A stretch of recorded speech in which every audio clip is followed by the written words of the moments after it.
یو لوی عالم دی وفات شوی دی شیخ عبدالسلام رستمی رحمه الله د هغه په تفسیر باندې یو مولا اعتراض کړی دی او وی وقودها الناس والحجاره وی شیخ صاحب د دې تفسیر غلط کړی دی. وقودها الناس والحجاره اوله سپاره کې چې الله پاک د جهنم ذکر کوي وي د جهنم خشاک دا چې جهنم به پې ګرمیږي غرغنډې به شي اور به پې تیز شي دا به د دې خشاک به کاڼي وي هغه کاڼي چې کومو نه دي کافرانو بوتان جوړ کړي وو هغه کاڼي به وي. وقودها الناس والحجاره او هغه خلک به ترې مراد وي چې کم د چا عبادت شوی دی کفار. دا ځوان څه ترجمه کوي اوس خو وفات شوی دی وایي دې کاڼو نه هغه کاڼي مراد دي چې د باباګانو په زیارتونو پراته دي. چې زه ستا علم په پاکستان کې چې زه وړوکی مولا یم زه ستا علم نه منم دغه علم عربو واجبو منو ده ته راپاسې او په هغه اعتراض کوي او بیا وایي چې اعتراض مې دا دی چې دا وایي چې وقودها الناس والحجاره نه دا مراد دی چې په قبرونو باندې کم کاڼي پراته وي د پیرانو د دې په قبرونو دغه کاڼي به هم الله په اور کې سوځوي.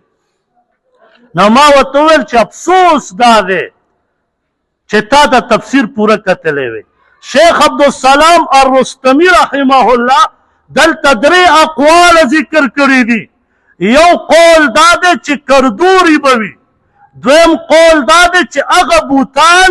چې خلقو په خدایتوب نیولي وو د کاڼو نه به جوړول او دریم قول دا دی چې هغه قبرونو باندې کاڼي چې خلک عزتمن ګڼي په وجود یې مګي په ځان یې مګي نو دا هم په هغه کاڼو کې شامل دي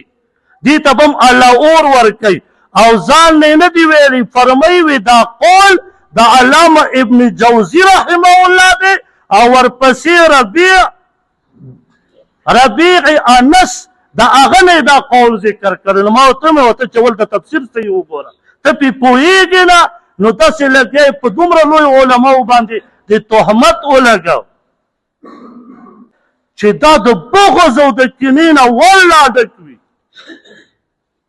ته د هغه په تفسیر رد کوې داسې غلطي وښایه چې د نورو تفاسیرو مخالف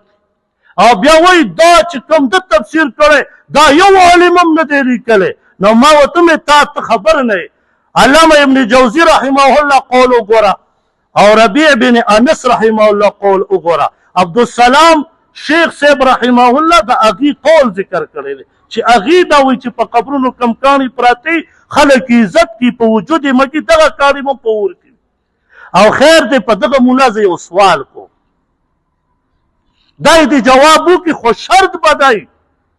چې د دغه خلقو او د شیخ صاحب رحمه الله د استادانو شیخ القرآن رحمه الله د هغې تفسیر به نه ګوري جواب د قیامت پورې وکړي.